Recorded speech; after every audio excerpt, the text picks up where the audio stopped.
Ao preparar o programa, você me falou sobre uma fonte que, né? Como fala um pouquinho de alemão, se chama Quelle em alemão, é a fonte, né? Sim. The source em inglês. Do que se trata? Pode explicar o que é essa fonte aqui, né? Você vai chamar aqui. É muito importante, inclusive antes de começar a responder essa pergunta, eu quero indicar para você essa obra do professor e doutor Benito Marcosini, Os Evangelhos Sinóticos, Formação, Redação e Teologia, da editora Paulinas.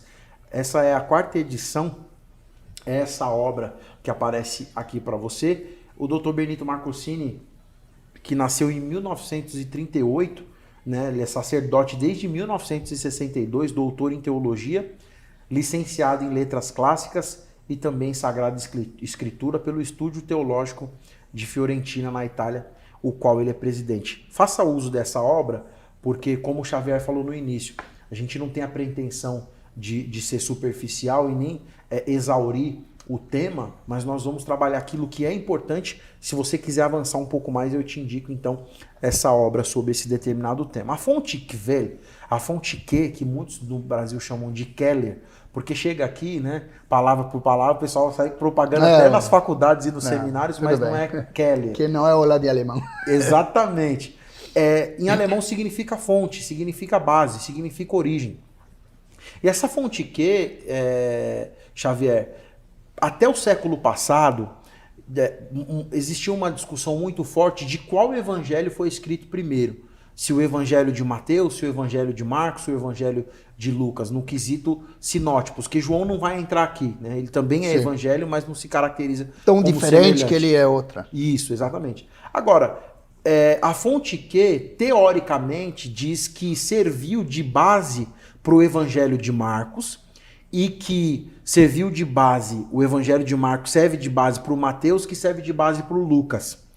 Então, academicamente falando, essa fonte que, ela é um documento que surgiu, que você não tem ele mais, ninguém acha. Sim. Fala que esse documento surgiu. Muitos especialistas tentam trilhar o caminho de que a fonte que, teoricamente, seja uma tradição oral, que era costume já no período de Jesus, entendi. e que essa fonte que era aquilo que eles iam pregando, e a partir das pregações, inclusive baseado em Mateus capítulo 28, vão e preguem o evangelho a todas as pessoas. Entendi. Eles então começam a redigir um texto, e esse texto é o primeiro, então, sendo Marcos, mas que essa fonte que não era um texto escrito, eu acredito que é uma saída, mas sim um texto falado. Como no judaísmo tem algo chamado de tradição oral, que tem uma Torá oral, então eles trabalham com uma ideia de uma tradição oral primeiro, depois de uma escrita. Mas para finalizar essa resposta, eu tenho uma dificuldade de entender a fonte que, e hoje academicamente ela já é descartada. Por quê? Okay. Porque você não tem um documento comprobatório para tirar como base. Por exemplo, na crítica textual, você vai pegar qual é o texto mais antigo de Marcos, qual é o evangelho, qual é o manuscrito, qual é o papiro mais antigo. Você tem uma base. A fonte que você não tem base. Entendi. Então, hoje ela já é descartada